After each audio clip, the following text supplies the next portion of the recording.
parle du cœur, ce sont les dispositions intérieures à agir ou à penser ou à agir d'une certaine façon.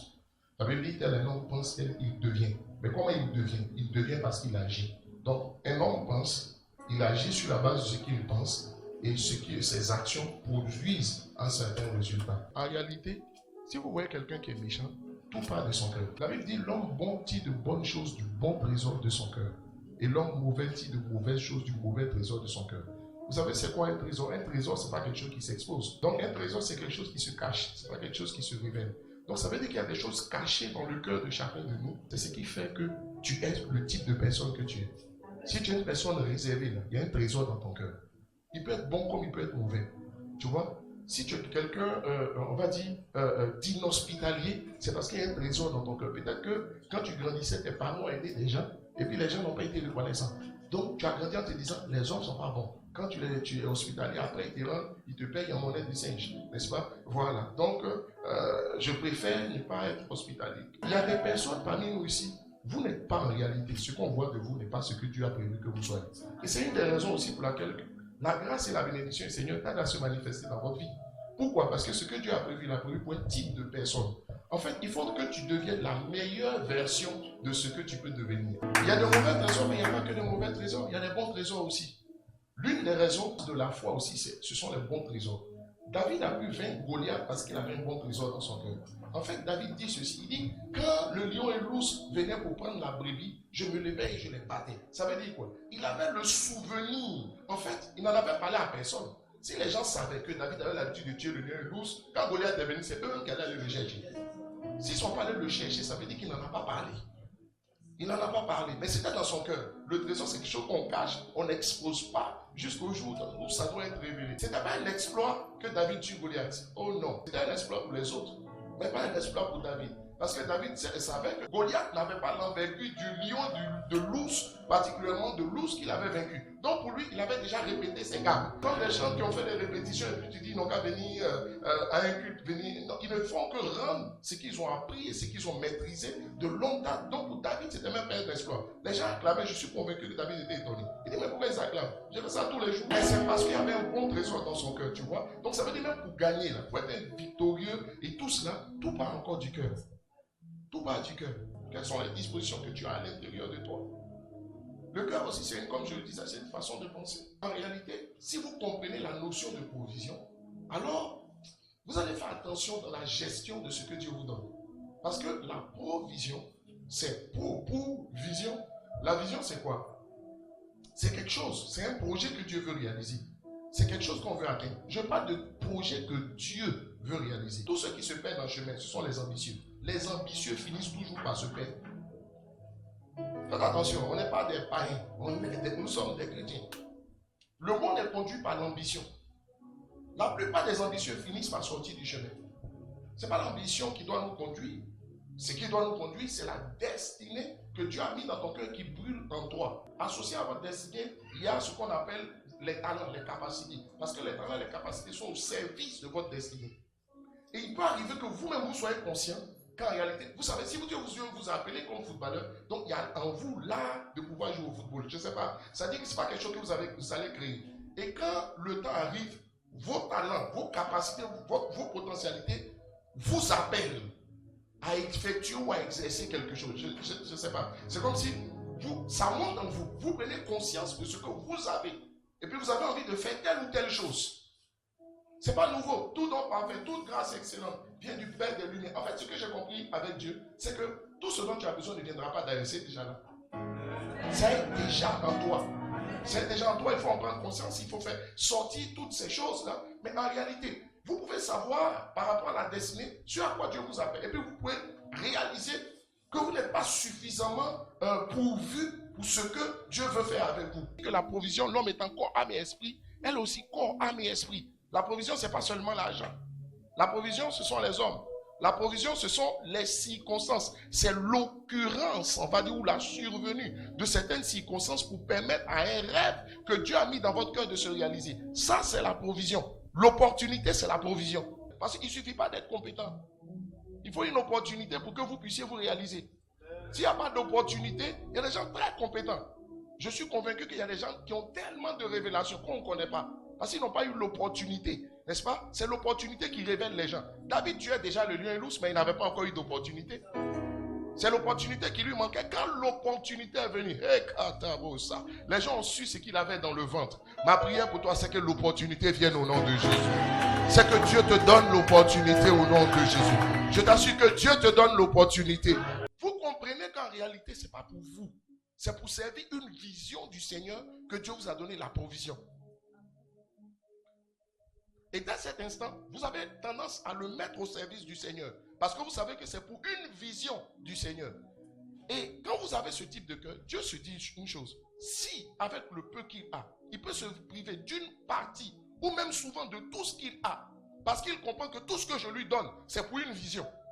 Et qu'il peut le mettre à ce service, s'il a plus de provision, il fera encore plus pour moi. Et quand c'est comme ça, Dieu vous multiplie à l'excès. Pourquoi? Parce qu'il sait pouvoir compter sur vous. C'est un type de cœur. Tu as beau prier pour dire, Seigneur, multiplie-moi. Si tu n'as pas ce cœur, on va te donner ça comment? Parce que la provision is always for a purpose. La provision est toujours pour un but. C'est pour un but à atteindre. Il y a un but à atteindre. Ça dit, mais pourquoi même tu veux devenir riche? Pourquoi tu veux l'argent? Pourquoi même tu veux les opportunités? Est-ce que tu veux les opportunités pour qu'on sache que tu es terrible? Quand l'opportunité de David s'est présentée, c'était pour libérer Israël. Ce n'est pas pour se faire un nom. David n'était pas à la recherche d'un nom. David pensait au Seigneur. Et ça se voit dans les petites choses. Quand vous avez un peu de temps, comment vous utilisez votre temps? Le temps que Dieu vous donne, parce que le temps aussi c'est une provision divine. Est-ce que cette provision, avec le temps que vous avez, vous mettez ce temps à la disposition du Seigneur? Tu dis Dieu t'a pas encore béni, mais tu as le temps. Si Dieu t'a pas encore béni, que peut-être que tu travailles en freelance, tout ça, ce temps-là, est-ce que tu l'utilises pour le royaume? Est-ce qu'on peut compter sur toi qu'on a besoin de toi? Mais si on ne peut pas le faire, pourquoi tu veux que Dieu puisse te donner un bon travail? Parce que le peu, quand même tu avais le temps. Tu ne prenais pas ce temps-là pour le mettre au service du Seigneur. C'est quand tu vas commencer à avoir une activité, tu as trouvé le temps pour venir? Non. Non. Tout ce que nous avons, c'est pour un but. Tu sais, la raison pour laquelle toi, tu as un tel coup d'œil, parce que tout le monde, dans la vie, il y a des gens smart. Ils regardent une situation, ils la comprennent tout de suite. Mais vous comprenez que c'est une provision divine. C'est une provision que Dieu lui a donnée. La raison pour laquelle, est-ce que tu utilises ça pour le royaume? Est-ce que tu utilises ça pour le royaume? Si, avec le peu que tu as. La Bible dit, celui qui est fidèle dans ce qui a autrui, ou même celui qui est fidèle dans les petites choses, il est également dans les grandes. Donc Dieu se dit, si avec peu, il peut faire beaucoup pour moi. Alors, si je lui donne beaucoup, il fera infiniment plus pour moi. Et en ce moment, Dieu vous multiplie parce qu'il sait pouvoir compter sur vous. Dieu n'investit jamais dans des œuvres ou dans des projets dans lesquels il ne gagne pas. Ce n'est pas possible. Ce sont les intérêts de qui tu sais? Les intérêts du Seigneur ou bien tes propres intérêts? Voilà une bonne question à laquelle nous devons pouvoir répondre, mais très clairement. 2 Corinthiens chapitre 9, du verset 8 au verset 9. Et Dieu peut vous combler de toutes sortes de grâces. Dieu peut. Ça ne veut pas dire que Dieu va. Dieu peut vous combler de toutes sortes de grâces. Ça veut dire, quand on dit Dieu peut vous combler, ça veut dire Dieu peut vous multiplier. C'est une chose aisée pour Dieu. C'est une chose aisée pour Dieu. Te multiplier, ce n'est pas un travail compliqué pour Dieu. C'est d'une simplicité, j'ai envie de dire, déconcertante. C'est d'une simplicité infantile ou infantine. Je ne sais pas. C'est une affaire, c'est un travail de petit. Mais il dit ceci. Et Dieu peut vous combler de toutes sortes de grâces. Maintenant, regardez la suite. Il dit afin que. Ça veut dire que quand Dieu vous multiplie, là, c'est pour un but. Il dit afin que, possédant toujours en toutes choses de quoi satisfaire à tout, pas quelques-uns, à tous vos besoins, vous ayez encore en abondance. Donc c'est la multiplication. Pour toutes sortes, pour toute bonne œuvre. Selon qu'il est écrit. Pour toute bonne œuvre. Pour toute bonne œuvre. Pour toute bonne œuvre. On dit selon qu'il est écrit, il a fait des largesses. Ça veut dire qu'il a multiplié. Il a donné aux indigents. Sa justice subsiste à jamais. Ça veut dire quoi? Dieu peut vous multiplier à l'excès. Dieu peut vraiment vous multiplier à l'excès. Mais avec le peu que vous aviez, est-ce que vous avez fait déjà de bonnes œuvres? En réalité, ce que Dieu vous donne, ce n'est pas juste pour que vous soyez à l'aise. Non. Ça va au-delà du fait d'être à l'aise. Il y a de bonnes œuvres. Souvenez-vous aussi, on dit ces bonnes œuvres. De quelles bonnes œuvres on parle? On ne dit pas de bonnes œuvres, ce ne sont pas des bonnes œuvres improvisées. En Éphésiens chapitre 2, du verset 8 au verset 10, particulièrement le verset 10, La Bible dit ceci, nous sommes l'ouvrage de Dieu, ayant été préparés pour de bonnes œuvres. Pour de bonnes œuvres. Ce n'est pas des œuvres improvisées. Que Dieu a préparées d'avance. Donc c'est ta destinée. Quelles sont ces bonnes œuvres que Dieu a préparées d'avance? Mais d'avance par rapport à quoi? Avant même que tu ne naisses. Est-ce qu'il n'a pas dit à Jérémie, avant même que tu ne naisses, je t'avais choisi? Il ne s'agit pas de bonnes œuvres improvisées. Il dit, pour ta destinée. Il y a un feu que Dieu a mis en toi. Il y a un fardeau que Dieu a mis en toi. Il y a une vision que Dieu a mis en toi. Il dit, c'est pour ça que Dieu te fait les largesses. C'est pour ça que Dieu te donne plus que ce dont tu as besoin. Parce qu'il y a cette bonne œuvre qui est attachée à ta destinée, que Dieu veut que tu produises. Mais déjà, avec le peu que tu as, qu'est-ce que tu fais? Si tu ne fais rien avec le peu que tu as, tu peux être sûr d'une chose. Si on te donne des largesses, c'est pour ne pas rater dans la vie.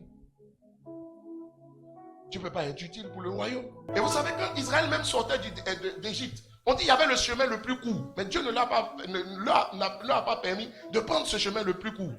Ils sont allés prendre un chemin le plus long. Ça dit, méfiez-vous des gens qui disent, en même temps mieux. Tout près n'est pas loin. Tout près est loin. Tout près est loin quand Dieu veut aller loin avec vous. Quelqu'un dit, parlons en même temps de la chose. On ne parle pas comme ça. Avant de prendre plat de résistance, on prend entrée. C'est pour préparer ton estomac. Matthieu chapitre 6, verset 31. Ne vous inquiétez donc point et ne dites pas que mangerons-nous, que boirons-nous, de quoi serons-nous vêtus, car toutes ces choses, ce sont les païens qui les recherchent. Dieu dit, il y a des païens mais qui ont rempli les églises. Et puis il y a des pasteurs qui aident des gens, les chrétiens, à devenir davantage païens. Parce que tout ce qu'on fait là, c'est comment on va manger, comment on va se vêtir, comment ça va aller chez nous, comment on va voyager. Si l'église ou l'évangile ne servait qu'à obtenir les richesses et le matériel, je vous assure, les riches n'ont rien à faire dans nos églises. Les riches n'auraient pas besoin de donner leur vie au Seigneur, parce que ceux pourquoi on prie, les ont déjà ça. Ça veut dire que l'église, l'évangile, ça ne sert pas à ça d'abord. Si ça ne sert pas à ça d'abord, mais pourquoi ils vont se convertir? Pourquoi j'ai venu? On ne cherche pas à avoir ce qu'on a déjà. Mais on a tout pris, focaliser les gens sur les richesses, sur le matériel. Après, on est étonné que les gens ne cherchent pas Dieu. Est-ce que vous savez que les quêtes d'une personne déterminent son niveau de maturité? Et puis ça détermine sa soif. Si tu prends un enfant, tu mets 1000 € ici, et puis tu mets des friandises, bonbons, chewing-gum. Il va prendre bonbons et chewing-gum, je t'assure. Et Yahoo, il va boire et puis ça, il se lèche les babines. Oh, il ne sait pas qu'il y a 1000 € ici. Mais tu sais pourquoi? Son niveau de maturité ne lui permet pas de comprendre qu'avec 1000 € là, il peut acheter des bonbons, acheter jusqu'à ce que... Mais quand il voit, il pense à maintenant. Si l'église grandit en maturité, et c'est impossible que les gens grandissent tant qu'ils ne se défocalisent pas du matériel. Ce n'est pas possible. Ce n'est pas possible. Dieu dit, ce sont les païens qui recherchent ces choses. Lis le verset suivant. Cherchez premièrement le royaume et la justice de Dieu. Et toutes ces choses vous seront données. Ça veut dire quoi? Dieu dit, lui il a son secret, et puis il a sa manière de vous donner des choses. En fait, Dieu peut vous donner même ce pourquoi vous n'avez pas prié. Vous pouvez obtenir avec Dieu même ce pourquoi vous n'avez pas prié. Je te lis dans une autre version. C'est la version parole de vie. Ne soyez pas inquiets en vous demandant qu'est-ce que nous allons manger, qu'est-ce que nous allons boire, avec quoi nous allons nous habiller.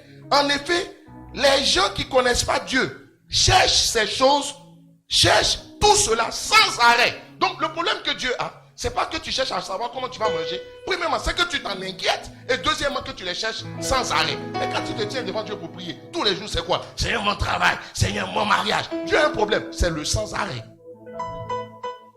C'est le sans arrêt. L'essentiel de nos prières, c'est le sans arrêt. Écoute-moi, la prière ne sert pas à obtenir les choses. C'est pas la première fonction de la prière. La prière sert à se rapprocher de Dieu. Parce que, écoute-moi, la prière est une relation.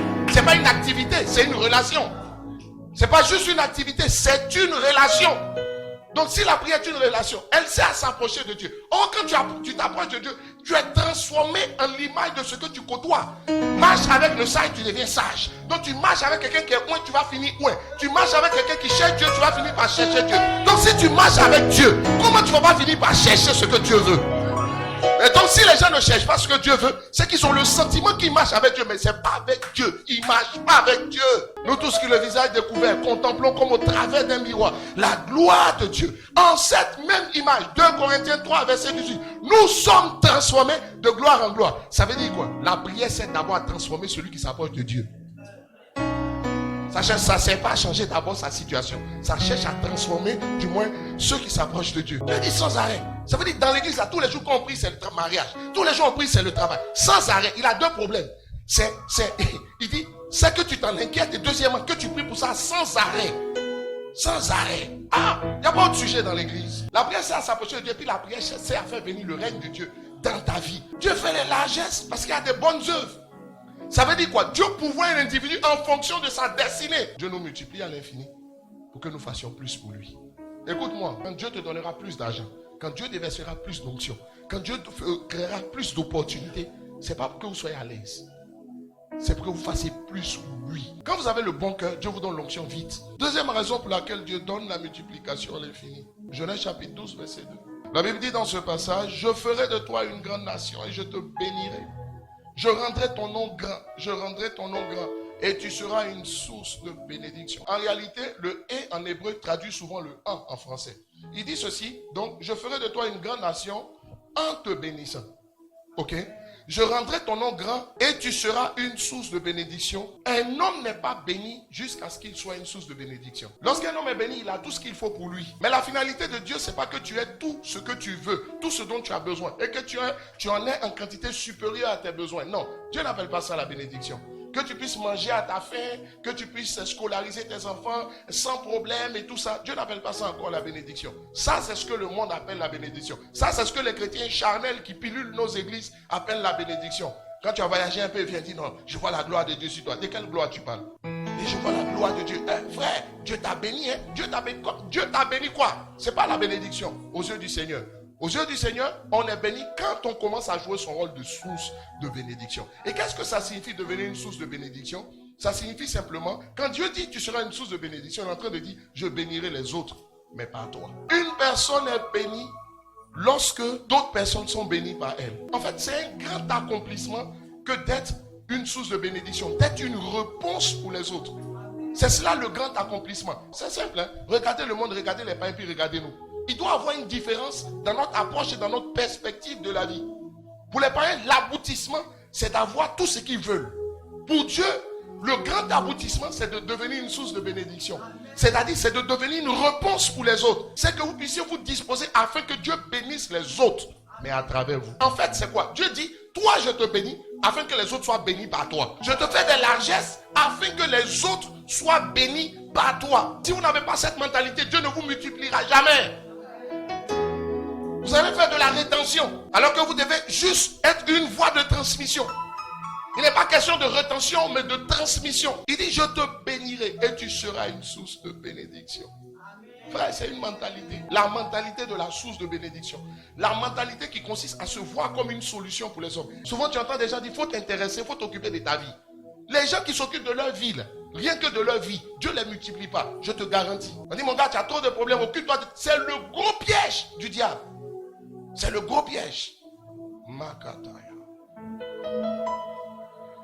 La raison pour laquelle Dieu nous bénit, pour laquelle nous devons chercher à être bénis ou multipliés, c'est afin que nous soyons une source de bénédiction. C'est-à-dire une solution pour les autres. Une réponse pour les autres. C'est pas quand tu deviens riche que tu vas penser à ça. Ce n'est jamais vrai. C'est pas quand tu seras abondamment pourvu. Parce que la provision n'est pas que financière. Elle est corps, âme et esprit. Puisque l'homme est tripartite. Et que Dieu dit ceci, selon Philippiens chapitre 4, verset 19, il dit, je pourvoirai, mon Dieu pourvoira à tous vos besoins. Quand il dit à tout là, ça veut dire à vos besoins selon le corps, à vos besoins selon l'âme et à vos besoins selon l'esprit. Est-ce que maintenant, quand tu n'as pas toute l'onction qu'il faut là, est-ce que quand tu vois les paralytiques, ça te dérange? La provision peut être la paix et puis l'harmonie conjugale. Parce que l'homme aussi a une âme. Et si tu as une âme, tu as besoin d'être en paix dans ton foyer. Ça dit, mieux t'entendre avec ton conjoint. Mais en attendant que la paix que tu veux n'arrive dans ton foyer, est-ce que tu fais l'œuvre? Est-ce que tu penses aux autres? Est-ce que tu lèves la tête? Est-ce que tu lèves les yeux? Si tu n'as pas levé là, c'est pas quand il aura la paix dans ton foyer que tu vas faire. Tu es un distraeur. Aujourd'hui, quand tu es là, quel est le type de cœur? Qu'est-ce qui se passe en toi? Le monde nous a appris à nous focaliser sur nous-mêmes. Le monde nous a appris à penser à nous et à nos proches. C'est une attitude païenne qui doit disparaître de nos cœurs. Chers amis, laissez-moi vous rappeler encore une fois, c'est un grand aboutissement aux yeux du Seigneur que d'être une source de bénédiction pour les autres. Dieu veut bénir les autres par toi. Et je t'en donne un exemple. Souvenez-vous de la multiplication des pains. Matthieu chapitre 14, du verset 15 au verset 16. Jésus a prêché à la foule au verset 15. La Bible dit le soir était venu. Les disciples vont s'approcher de Jésus pour dire oui, maître, il fait nuit. On peut renvoyer les gens, ils vont aller manger. Jésus leur répondit, ils n'ont pas besoin de s'en aller. Donnez-leur vous-même à manger. Ça veut dire que quand les gens ont faim, Dieu veut que tu sois une solution pour les gens qui ont faim. Les gens qui n'arrivent pas à manger à leur faim. Dieu veut que tu sois une solution pour eux. Dieu veut que quand les gens ne mangent pas, toi tu sois une solution pour ceux qui ont faim. Dieu veut que tu sois une solution pour ceux qui n'ont pas de logement. Dieu veut que nous soyons des solutions. Quand les gens ne peuvent pas se loger, Dieu veut que nous soyons une solution pour les loger. Tous ceux qui pensent à des projets immobiliers, à quoi ils pensent? D'abord gagner l'argent. La réflexion des gens, comment je vais faire pour gagner le maximum d'argent? Ce n'est pas une réflexion que celui qui veut. Écoute-moi, quand c'est comme ça, ça va être des efforts et puis avec la banque que tu vas avancer. Mais si tu veux que Dieu lui-même te multiplie et que Dieu crée des conditions. Si tu n'as pas le cœur de Dieu, Dieu ne te donne pas ses ressources. Dieu ne te donne pas sa provision.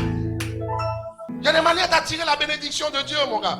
Et vous savez, il faut que l'église cesse de penser on va soulager juste les gens pour un temps. Trouvons des solutions pérennes pour les gens. On va attendre les Noël, t'en donnes un peu de cadeaux, tu dis on a fait quelque chose. Mon gars, quand il finit de prendre ton cadeau de Noël, il continue d'avoir faim. Comment on fait pour les faire sortir de là? Dieu ne pense pas d'abord à toi. Il pense aux autres. Pendant que je parle, il y a des gens qui disent moi-même j'ai des difficultés. C'est une mentalité de pauvre qui va te fermer toutes les portes. Tu sais quoi? Il y a forcément quelqu'un dont ton niveau, par rapport à quelqu'un, ton niveau est supérieur. Mais écoute-moi, si tu as un seul repas, qu'est-ce que Dieu voulait nous enseigner à travers la veuve de Sarepta? Elle dit, c'est mon dernier repas, je mange et puis je meurs. Si tu manges et puis tu meurs, donne en même temps et puis tu vas mourir en même temps. C'est la même mort. Mais au moins tu vas mourir dans de bonnes conditions parce que ça aurait servi à quelque chose. Mais il y a des gens qui pensent que c'est les riches seulement, ou bien les gens qui ont une certaine position seulement qui doivent aider. Et leur mentalité de pauvre, ils pensent qu'on ne doit que les aider. Dieu ne te multipliera pas même si tu pries. Tu n'as pas le cœur de la multiplication. Pourquoi on va te multiplier? La Bible n'a-t-elle pas dit Dieu prend le pauvre de la boue, le nettoie et le fait asseoir à la table des rois? Dieu peut changer ta situation. Le monde nous apprend à penser à nous, rien qu'à nous et à nos proches. Mais le Seigneur nous recommande d'avoir un cœur pour les autres. Voici la pensée du Seigneur. Frère, il est important que tu changes ta perspective de la vie. Il n'a jamais été question d'amener les gens à se tourner vers les choses. Si les gens ne grandissent pas dans l'église, il ne faut pas te poser 1000 questions.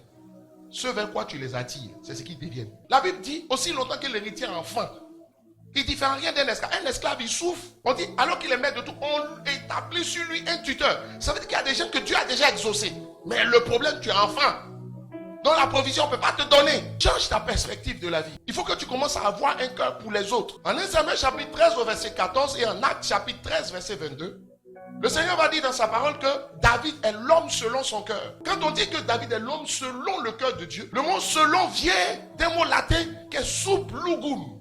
Et sub lugum signifie à peu près, conforme à. Donc si on dit que David est un homme selon le cœur de Dieu, ça veut dire qu'il a à peu près le cœur de Dieu. En fait, il a un cœur qui est conforme à celui de Dieu. Ça signifie que David a un cœur pour Dieu. Ça signifie tout simplement que David a le cœur de Dieu. Quand on dit que David est l'homme selon le cœur de Dieu, ça veut dire que David a un cœur pour Dieu et David a le cœur de Dieu. Qu'est-ce que ça signifie avoir le cœur de Dieu? Avoir le cœur de Dieu ou avoir un cœur pour Dieu, ça veut dire que tu fais ce qui plaît à Dieu. Tu mets les intérêts de Dieu avant tes propres intérêts. 1 Samuel chapitre 17 verset 26. David dit aux hommes qui se trouvaient près de lui, que fera-t-on à celui qui tuera ce Philistin et qui ôtera l'opprobre de dessus Israël? Qui est donc ce Philistin? C'est un circoncis pour insulter l'armée du Dieu vivant. Le combat de Goliath, là, c'était pas le combat de David, c'était le combat de Saül. Mais c'est Saül qui était roi en Israël. Mais David est venu. C'est une affaire qui ne te regarde pas. Mais David dit, cette affaire me concerne. David voyait la souffrance du peuple de Dieu. Quand David dit, qu'est-ce qu'on va faire à celui qui va gagner?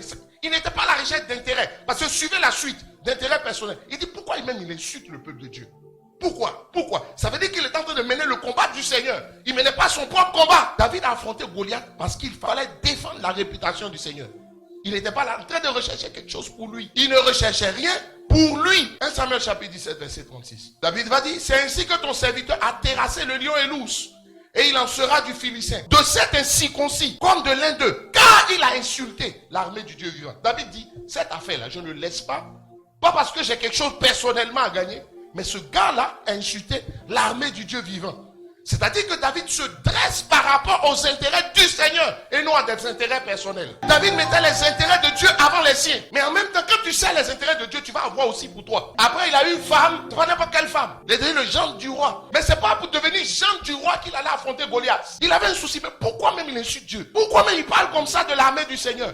Pourquoi est-ce qu'il s'en prend au peuple de Dieu? David ne faisait pas cas de sa vie. Bon, de toute façon, David savait qu'il ne pouvait pas mourir dans cette affaire. Mais pourquoi? Parce que cette expérience, il l'avait déjà vécue. Avec le lion et l'ours. Mais quand David s'assied, il dit non, on ne peut pas laisser un gars comme ça parler de Dieu de cette façon. Chers amis, avoir un cœur pour le Seigneur, c'est faire ce qui plaît à Dieu.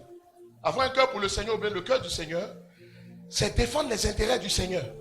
Pas ses intérêts. Tu n'es pas en train de défendre juste les intérêts. Le problème de la plupart des chrétiens que nous sommes, chacun vit pour lui-même. L'apôtre Paul dit, Christ c'est ma vie, la mort m'est un gain. Il vivait pour le Seigneur. Mais chacun vit pour le Seigneur. Chacun vit pour lui-même. Et ma maison, et mes affaires. La Bible dit ceci dans le livre de Agé. Il dit, la raison pour laquelle le ciel vous a retenu s'arroser, c'est parce que chacun se préoccupe de sa propre maison. Alors que la maison du Seigneur est en ruine. Chacun doit penser à sa famille. Comment je fais pour manger? Alors que l'église, l'œuvre doit avancer. L'œuvre du Seigneur, est-ce que c'est pour le pasteur? C'est l'œuvre du Seigneur. C'est-à-dire, si tu pouvais t'asseoir pour penser autant à ce qui concerne la maison du Seigneur, l'œuvre de Dieu, le règne du Seigneur, comme tu le fais pour tes propres problèmes, je suis convaincu. Et que tous les chrétiens étaient comme ça, le réveil était déjà venu. Tu peux prendre un temps de jeûne parce qu'il y a un problème dans ta vie. Mais sans que le pasteur ne cite un problème qui existe dans l'église. Tu viens puis tu arrives à l'église, tu dis non, il y a quelque chose ici qui me dérange dans l'église. C'est pas un gars qui est en train de critiquer, il y a quelque chose qui me dérange dans l'église. Je sais que le pasteur se bat, je vais prendre des temps de jeûne pour prier pour que ça change.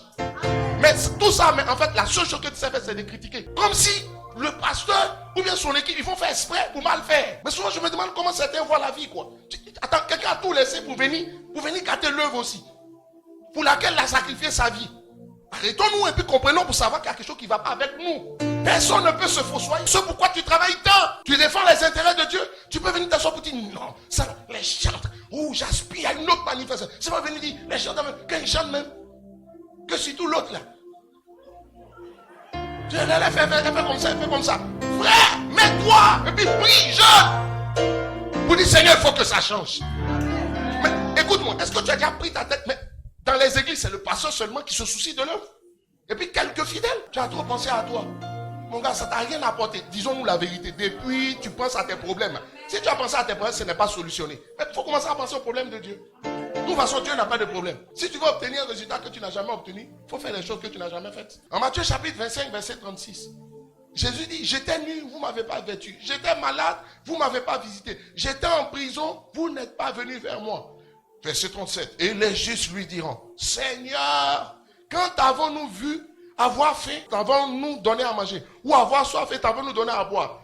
Quand avons-nous vu étranger et t'avons-nous recueilli? Ou nu et t'avons-nous vêtu? Et le roi leur répondra, je vous le dis en vérité, toutes les fois que vous faites ces choses à l'un de ces plus petits de mes frères, c'est à moi que vous les faites. En fait, dans ce passage, Jésus est en train de dire ceci. Il est en train de dire que tout se passe dans ce passage comme si Dieu, c'est l'autre qui est assis à côté de toi. Tu cherches Dieu. Voici Dieu à côté de toi. La Bible dit Dieu a créé tous les hommes à son image. Le mot grec traduit en français par image signifie représentation ou représentant. Ça veut dire que l'autre, c'est le représentant de Dieu. Il n'est pas Dieu, mais il est le représentant de Dieu. S'il est le représentant de Dieu, tout ce que tu fais pour lui, c'est à Dieu que tu le fais. Tout ce que tu ne fais pas pour lui, c'est à Dieu que tu ne l'as pas fait. Il y a 3 catégories de prochains. Le mot prochain signifie quelqu'un qui est proche de toi. Le prochain, c'est quelqu'un qui est proche de toi que tu connais. C'est quelqu'un qui est proche de toi aussi que tu ne connais pas. Que tu rencontres à l'improviste. Ta femme, c'est ton prochain. Ta famille, c'est ton prochain. Mais ton prochain, ça ne s'arrête pas là. Ton collègue, c'est ton prochain. Ton voisin, c'est ton prochain. Celui avec qui tu te retrouves occasionnellement dans le taxi ou dans le wow, c'est ton prochain. Tu cherches Dieu. Voici le représentant de Dieu à côté de toi. Si tu savais que ton prochain, là, lui qui est à côté de toi, c'est le représentant de Dieu. Même si tu parles mal, quand tu es arrivé là, tu as été maîtrisé. Mais personne n'oserait parler mal à Dieu. Ça, on n'aura pas besoin de délivrance. Tu allais être délivré toi-même. C'est pourquoi la plupart des gens qui disent qu'ils ont besoin de délivrer, ils peuvent se délivrer. Avoir un cœur pour le Seigneur, c'est ne pas être centré sur soi. Avoir un cœur pour le Seigneur, c'est ne pas vivre pour soi, mais c'est vivre pour les autres. Regarde toute ta vie, tu vis pour toi. Tu es centré sur toi. Regarde, depuis là, ça ne marche pas. Parce que ça ne produit pas les résultats que tu veux. Ça veut dire que ce n'est pas la bonne stratégie. Tu vas obtenir un résultat différent, faire des choses que tu n'as jamais faites. Avoir le cœur du Seigneur ou avoir un cœur pour le Seigneur, c'est avoir un cœur pour les autres. Mais c'est aimer Dieu et c'est vouloir aussi faire du bien aux autres. Chers amis, il est grand temps que tu apprennes à t'intéresser aux autres.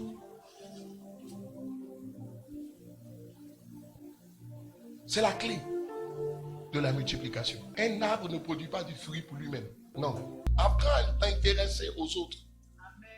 À être sensible aux problèmes des autres. Que cela te regarde ou pas. Apprends à vouloir aider les autres. Recherche à être une solution pour les autres. Même s'ils ne t'ont pas sollicité. Même s'ils ne t'ont pas sollicité. Abraham a jeûné et prié, c'est vrai. Mais comment est-ce que la situation d'enfantement de Sarah a été décantée? Ça a été décanté quand des anges, en Genèse chapitre 18, on dit il y a 3 personnes. Au début, personne ne savait que c'était des anges. On dit il faisait chaud. Il faisait très chaud. Et puis Abraham était à l'ombre. Quand il a vu les gens, le soleil, permettez-moi l'expression, les chicotait. C'était un soleil de plomb. La canicule régnait. Donc certainement ils avaient soif. Ils avaient marché pendant longtemps. Ils n'ont pas dit à Abraham, recueille-nous. Ils n'ont pas dit à Abraham, on a soif. Abraham dit, messieurs, venez. Il fait chaud, certainement vous avez soif. Venez vous asseoir, buvez. La Bible ne nous dit pas qu'il était écrit. Il n'est pas écrit que Abraham a su que c'était des anges. Non, ça aurait été trop facile. Si on te dit des anges passent, même si tu es méchant, tu vas les accueillir. Qui est fou? Ange dans ta maison. C'est que ta maison est angélisée. Mais tu ne peux pas laisser ça, mon gars. Il les a appelés, il dit non les gars, venez vous asseoir. Tenez de l'eau, on a lavé leurs pieds, on dit mangez, tout ça. Et il a pris ce qu'il y a de bon. Juste une question en passant. Pourquoi quand tu veux faire des dons, c'est tes vieux habits qui ne te plaisent pas que tu donnes? Tu es sérieux? Tu es sérieux? Rentre dans ta garde-robe, prends une chemise, prends l'habit que tu viens d'acheter, que tu n'as jamais porté. Prends ton habit qui te plaît le plus, si vraiment tu es gentil. C'est de la pitié que tu manifestes. On s'en fout de la pitié. La pitié ne change pas les gens. Toi, tu ne sais donner que ce que tu n'aimes plus. Avant, dit, messieurs, venez.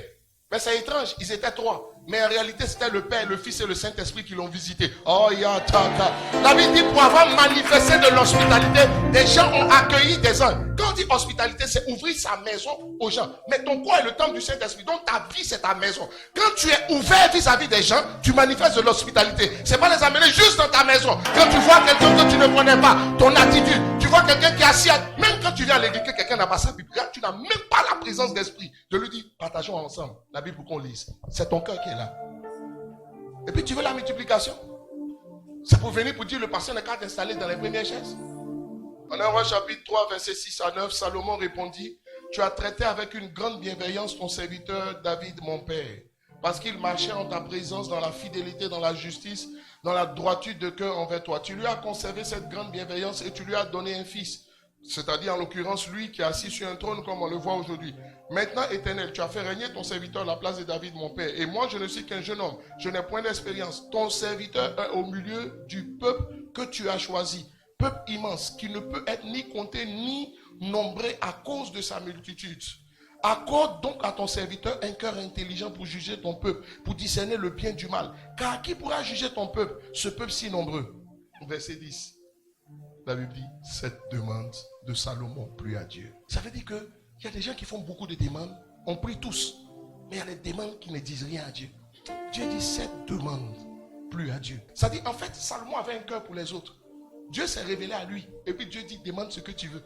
Dieu s'est révélé à toi, il demande ce que tu veux. Voiture. La dernière, Nino Cerruti. Tu vas citer. Tu cites les choses. La maison, Seigneur. Mais il n'a demandé rien de tout ça. Dieu dit, c'est quel homme ça?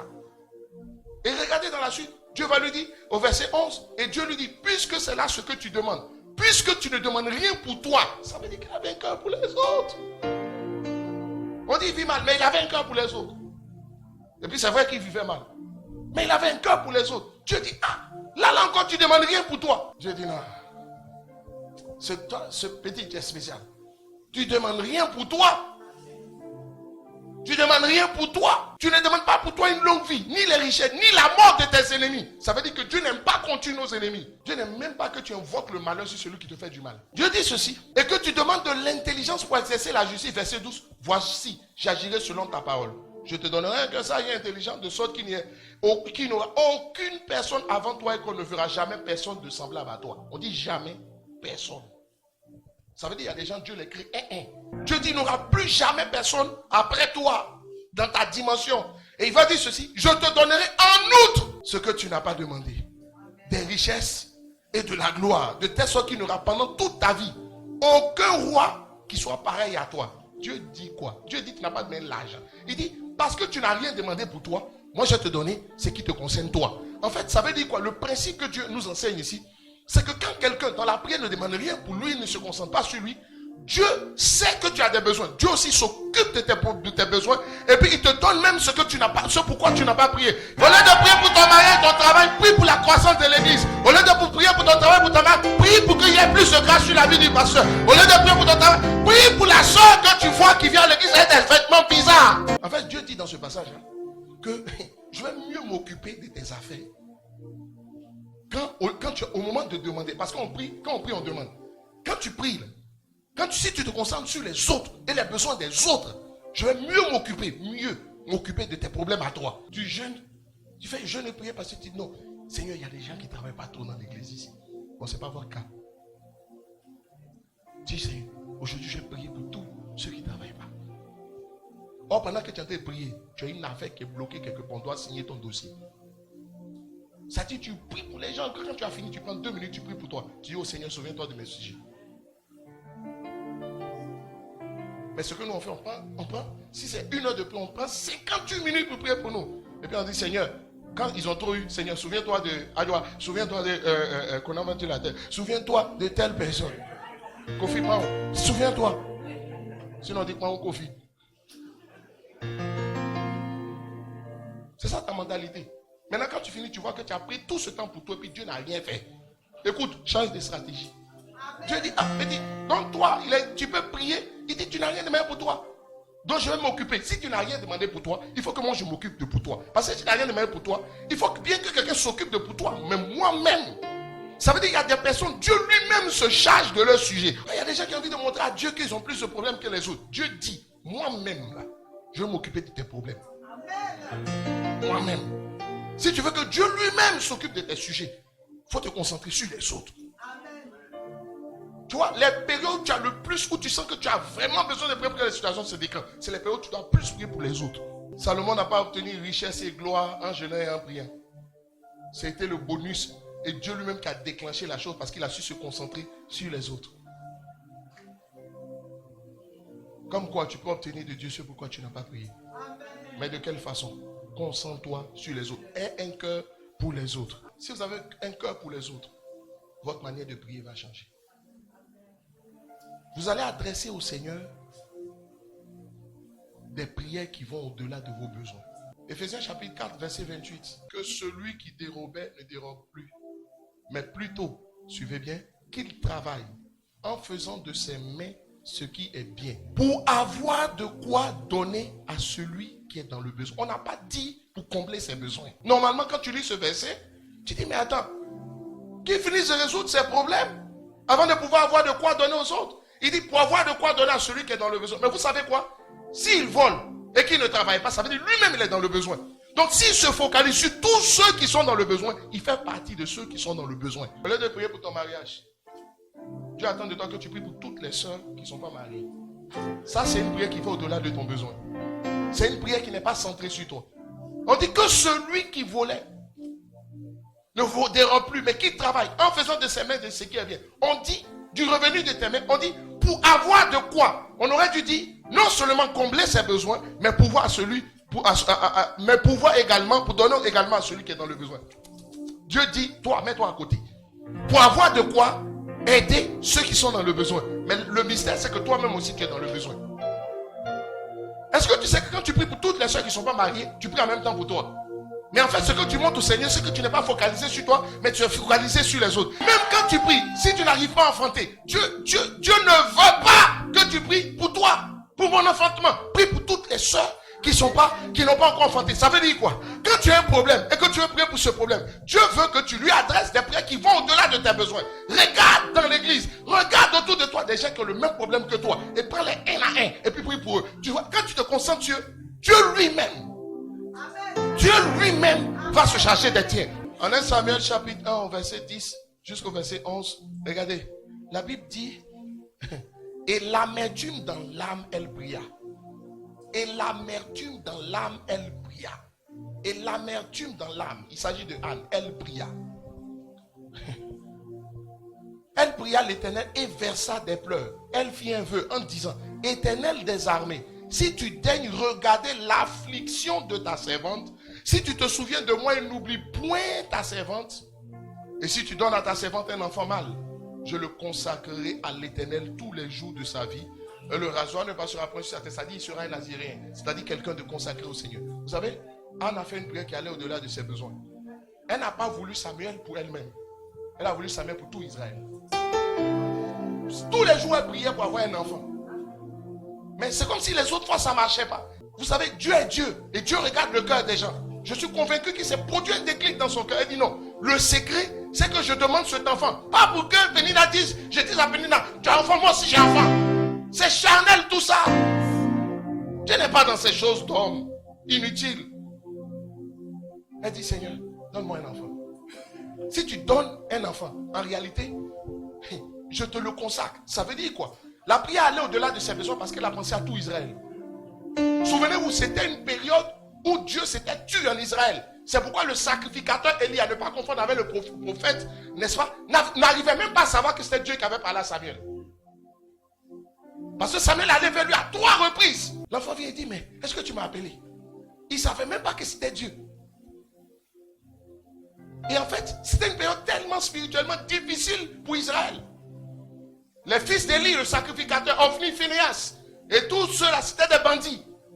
Quand les soeurs venaient faire les offrandes, ils les prenaient. Ils bouffaient les offrandes et puis ils couchaient les soeurs. Elle dit non. Je ne peux pas penser dans un tel décor à moi seul.